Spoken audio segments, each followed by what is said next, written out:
Hello, ladies and gentlemen. This is Mark Thielen, music director of the Imperial Symphony, and another installment of Meet the Musicians of the ISO. And today we get it's like happy hour. We get 2 for 1. This is one of our, actually, I was thinking I think we have 4 married couples that are in the ISO, and I think 3 of them are cellists. So we have cellist violinist duos, and then we have conductor and violist duo.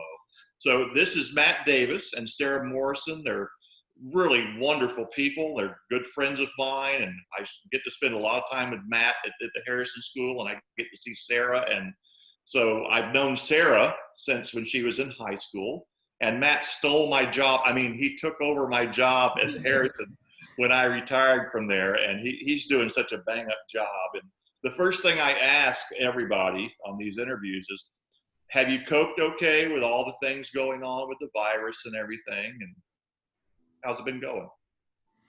Yeah, it's been going okay for us. All my classes were moved online, so I was pretty busy, online teaching up until, just last week was our last week of school. And then Sarah was doing lessons. I don't even want to talk about lessons. We've coped pretty well. It's the positives are we've had a lot more time together with the family and time to take walks and be outside in the backyard and on the front porch. And so, your awareness kind of grows, and you're more aware of, the woodpeckers in the front yard, and we've had a lot of family time and time to read. And so that's been an unexpected positive. Now you've managed, I was talking to you before we started recording this, that you've kept most of your lessons, right, Sarah? Yes. Yeah. I have a studio of about 14. And so I've been teaching lessons through Zoom throughout this time. And then we had a studio recital. So that's been a positive because we've all stayed connected that way. Right. Connected through music too. So. Well, fantastic. So how'd you two meet? Well, we met in graduate school. Okay. We both were at Florida State, and we were both doing something a little unusual in that our undergraduate was in performance. So my undergrad was in cello performance. Right. And I was getting a master's in music education. So part of that was that I had to also take classes to be certified to teach in the state of Florida. Right. And so my teacher at Florida State, Michael Allen, had me contact Sarah because Sarah was a year ahead of me at Florida State and already had been taking some of the classes that I needed to take. So that's kind of how we met. Great. Yes, Matt had called me to make contact, and in that phone conversation, he thought I sounded pretty square. So, but then we met and he changed his opinion. So, now, Sarah, you a Florida girl? You're native Floridian? I am definitely a native Floridian. Right. Orlando. And I know Sarah went to Winter Park High School, which has a rich tradition in the orchestra world. And my first interview was with Marina Tucker, and she's a Winter Park gal too. So anytime you get a Winter Park person, then you're doing fine. What about you, Matt? Where'd you go to school, high school? So I grew up in Mansfield, Ohio, which is about halfway between Cleveland and Columbus. And so I grew up, nice little community there, a strong music department. Great. And then before you came to Harrison, where were you? So kind of my background, I did my undergrad at Indiana and then did master's at Florida State, and then started teaching out in Denton, Texas, just outside of Dallas, and taught there for 5 years before moving back to Florida. Okay. When you say moving back, that because of your college days? Mm-hmm. Yeah. And student teaching, I actually student taught in Orlando, Glen Ridge Middle School. So. Oh yeah. You were over at Winter Park High School. Yeah, so I was at Winter Park as well. So yeah. Yeah, there's strong stuff goes on in the Orlando area. We know that from the past and see what's going on there now. So it's great. So Sarah, I know there's a huge family, your relatives and things who also play. Tell us a little bit, and I know this story a little bit, about your wedding.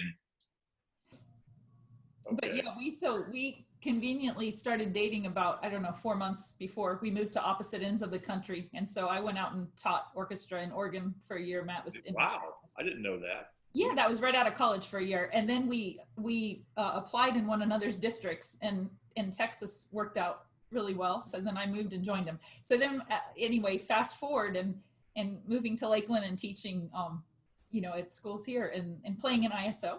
And then we got married and decided to keep it in Florida. And we were at the Polk Theater where we had our Valentine's concert, where ISO had our Valentine's concert this year. And under the Starry Dome. And what was really fun is all of our relatives with whom we're really close, my sister and her husband and our cousins, my brother, and Matt's very best friend, and my very best friend actually too. Everyone's a string player. So we're a little cello heavy, we're a little bass heavy, but we well, if you ask Matt that, he say there's no way you can be too cello heavy. But yeah, right. Violinist, one's probably enough. But yeah, so we kind of have a sea of cellists, and then enough treble to even it out. And then my brother-in-law is a fabulous violist, so he kind of counts for like 5. And so we had the fun of saying, okay, we want you all to be in the wedding, but after you process, everyone's going to pick up their instruments, and you're going to play a whole bunch of music for us. So it was really fun. We in my side of the family, we'd always get together for years. I mean, really, like probably 12 years now or something. Around Christmas time, when everyone comes back to Orlando, we would put together a recital as a gift for my grandmother and grandfather. And we did this for years at the Mayflower retirement home over in Winter Park. And we did this, it started because, of course, who knows what to get grandma and grandpa? They already have everything, but they're lifelong music lovers and supporters of all of our studies. So it became something that was really special to us. And so we've done it almost every year. And grandfather's, no longer with us, but we still go over and play for grandma often. So it was kind of natural at the wedding to say, hey, let's get together and let's play. Right. And Matt arranged some things, and we had some Saboradine and some Brahms. Well, who doesn't at the wedding? but it was so much fun because it was a way for us all to be together. And my cousin Rachel, who's a fabulous violinist, kind of said, well, so you guys get to just march up there and sit on the side like the King and Queen of England there and listen to everything. So that was basically their present to us. Right. That's kind of like the second act of the Nutcracker when you yes. It was basically yes. So, yeah, we were supposed to go up to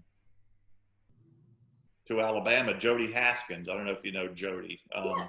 But yeah. she was at Lawton Childs before Christine was there, and so her second son got married, so we were going to go up as a family and play for their wedding, and of course we didn't go up. And so between recording and we had Audra, myself, and Tracy trying to do all this music, but they wanted all pop music, and I found that you guys probably, a lot of weddings now, they want nothing to do with anything classical, So between that, and then I enhanced it with the garage band, some string padding in the background, so we got through it, and they did fine. But things are a different world right now, and I will tell the people listening to this that these two people are just, we're so fortunate in Lakeland to have both of them. They're a lot of fun to be around, and we have such great times together when we're just talking like this, but making music together. We've played some quartets with the two of them, Tracy and I. So whenever we get together, it's always great making music with good friends. And so we appreciate everything you're doing for the community and for the ISO. And do you have any plans for the summer? You going to go anywhere or try to go anywhere? Yeah, I think we're going to go to the beach. Sarah's cousin has a house just south of St. Augustine. I think we're going to go a little bit. Great. Yes, so you haven't bought your beach house yet? Yeah, it's funny. We haven't done that yet. I know that this is kind of a funny thing. For some reason, when I'm mowing my lawn, when I'm mowing my front lawn, I always think of Matt, and I say, how does he have time to mow a lawn? Because both of you are very busy.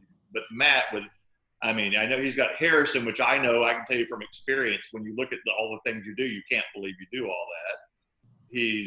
You're past president now, aren't you? No, I'm currently president. Oh, currently president of Florida Orchestra Association. Yeah. I've been there too. But he also is a conductor of one of the orchestras it's a very strong organization, Florida Symphony Youth Orchestra program in Orlando, and Sarah's a conductor as well for one of the orchestras. And how do you guys keep up? We have a master schedule that is shared between all members of the family. Yeah. And I'll tell you, I fought that because I'm the dinosaur paper and pencil kind of style until I suddenly embraced it. And so everything goes on the calendar. And then, you know, I think we make time for fun. And one thing that's remarkable about this guy, well, I mean, on a personal note, is he's great about making, you know, our son Sebastian, who's a very young budding cellist and is in the room over here listening to some music and watching something. They make a lot of time together, so I think that's another thing, just making sure that you get time, you know, contact time and reading and listening to music and having fun. And I think that's kind of like the best balm for anything else. And that is important, because I can tell you from experience of my three, they grow up fast, and but you still remember those wonderful times that you spend together when they're young. So we're going to hear you after this interview. You're going to record something separate for us, so we're looking forward to that. And I thank you guys a lot. And I had problems with it, with my computer getting started, you know, with the Zoom meeting. So Matt's actually recording this, so we'll figure it out. And I hope you guys have a wonderful summer, and it's wonderful seeing you two and talking to you. Well, it's great to see you, and thank you, Mark, for everything you've done for the Lakeland community musically for decades. Thank you. Well, you talked about dinosaur. Here he is. Well, Matt, I tell you something. We've known each other longer than high school, because you don't remember, but I was in 7th grade. I was at the FSU camp, and you were my conductor when we did okay. All right. So I have great memories, and it was an important musical experience for me. So, but thank you for everything. Well, thank you guys again. We look forward to your performance. All right. Thanks, Mark. Thanks, Mark. See you later. Bye.